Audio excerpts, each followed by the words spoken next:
ഇതിന് വന്നപ്പോഴാണോ അതിനെ ആദ്യം കാണുന്നത്? അതെ. അപ്പൊ എന്താ പറഞ്ഞത്?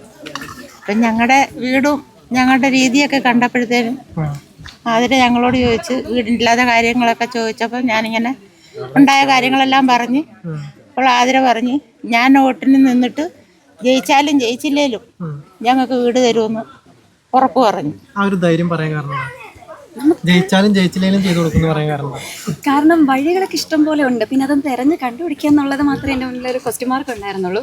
അപ്പോഴും എനിക്ക് ഒറ്റയതേ ഉണ്ടായിരുന്നുള്ളൂ, ഒരു ഹെൽപ്പെങ്കിലും, ഇനി മൊത്തത്തിൽ വീട് പണിത് കൊടുക്കാൻ പറ്റില്ലെങ്കിലും ഹെൽപ്പെങ്കിലും ചെയ്യണമെന്നായിരുന്നു മനസ്സിലുണ്ടായിരുന്നത്.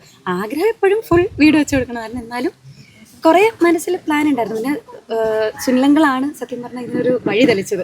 അങ്ങളുടെ ഇതിനകത്തുനിന്ന് കണ്ടിട്ടാണ് ഈ CMN ട്രസ്റ്റുകാർ വിളിക്കുന്നത്.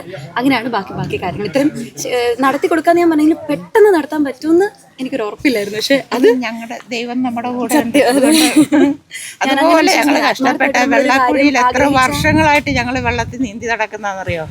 വെള്ളത്തിൽ നിന്ന് ഞങ്ങൾക്ക് കരകയറ്റം ഉണ്ടാവുമെന്ന് ഞങ്ങൾ പ്രതീക്ഷിച്ചതേ അല്ല. പിന്നെ എനിക്കൊരു ഇതുണ്ടെന്ന് വെച്ചാൽ എൻ്റെ കുഞ്ഞുങ്ങൾക്ക് ഒരു കിടപ്പാടം വേണമെന്നുള്ള ഒരു ഒറ്റ പ്രാർത്ഥന മാത്രമേ ഉണ്ടായിരുന്നുള്ളൂ. ആ സമയത്ത് ഞങ്ങൾക്ക് ദൈവമായിട്ട് കൊണ്ടെത്തന്നതാണ് അവര്.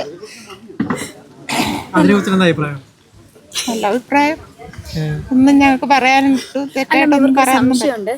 നിങ്ങൾ അന്ന് അച്ഛൻ ആ വീഡിയോക്ക് അത് BJP എന്ന് പറഞ്ഞത്. അപ്പൊ നിങ്ങൾ BJP-ക്കാരായതുകൊണ്ടാണ് ഞാൻ നിങ്ങളെ സഹായിച്ചതാണ് പൊതുവെ ഇവരുടെ ഒക്കെ വീഡിയോയിൽ എൻ്റെ ഇതിലൊക്കെ വരുന്ന കമന്റ്. അങ്ങനെ പറയുവാണെങ്കിൽ ചേട്ടൻ നേരത്തെ തൊട്ട് എൻ്റെ ഭർത്താവ് നേരത്തെ തൊട്ട് BJP ആയിരുന്നു. പക്ഷെ ഞങ്ങൾ അതല്ലായിരുന്നു.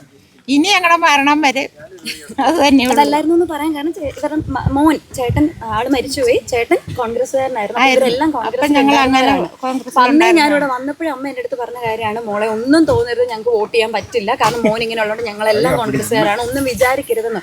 എനിക്ക് എല്ലാവരും പറഞ്ഞു ഞാൻ വോട്ട് പ്രതീക്ഷിച്ചല്ല ഇത് ചെയ്തത്. അവരുടെ അവസ്ഥ കണ്ടിട്ടാണ്. ഇനിയെങ്കിലും അത് പറയരുത്. നമ്മളത് നിങ്ങൾ ഞങ്ങളുടെ വീട് കണ്ടിട്ടില്ലല്ലോ. ഞങ്ങളിങ്ങനെ പത്തല് വെട്ടി തൂണ് കൊടുത്താൽ നിർത്തിയിരുന്ന ഈ ഷീറ്റ് പൊളിക്കാൻ കയറിയപ്പോൾ തന്നെ പകുതിയും പോയി, വീട് പോയി. അപ്പം ഞാൻ പറഞ്ഞു JCB വേണ്ട, JCB ഒച്ച കേൾക്കുമ്പോഴേ ഞങ്ങളുടെ വീട് പൊളിഞ്ഞു താഴെ വീഴുമെന്ന് പറഞ്ഞു.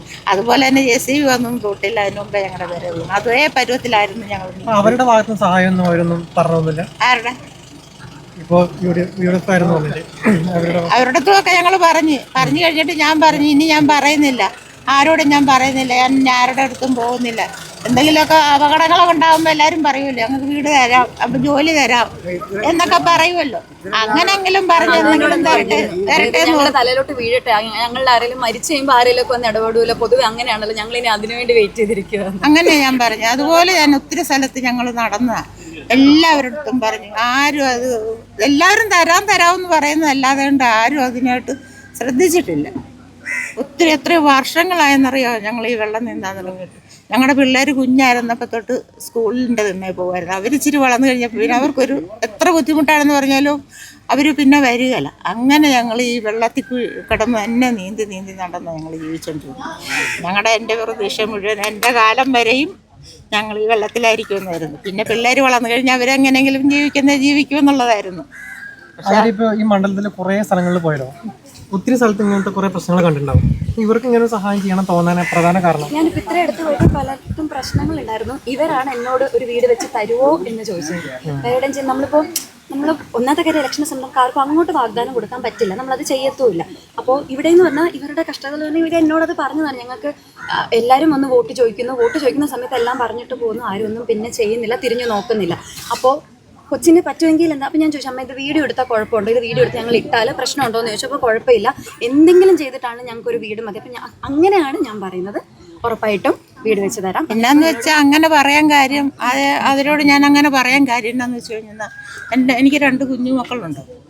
അവർ വേലപ്രാപ്തിക്കാരായില്ല. അപ്പോൾ അവരുടെ അച്ഛനും ഇല്ല, അമ്മയും ഇല്ല. പിന്നെ ഞങ്ങൾ 2 പേരാണ് അവർക്കുള്ളത്. ഞങ്ങളുടെ 2 പേരുടെയും കാലം ആകുന്നതിന് മുമ്പ് അവർക്കൊരു കിടപ്പാടം വേണമെന്നുള്ള ആ ഒരൊറ്റ ഇതിലാണ് ഞാനിങ്ങനെ പറഞ്ഞ് ഞങ്ങൾക്കൊരു വീട് വെച്ച് തരാമോ എന്ന് ഞാൻ ചോദിച്ചത്.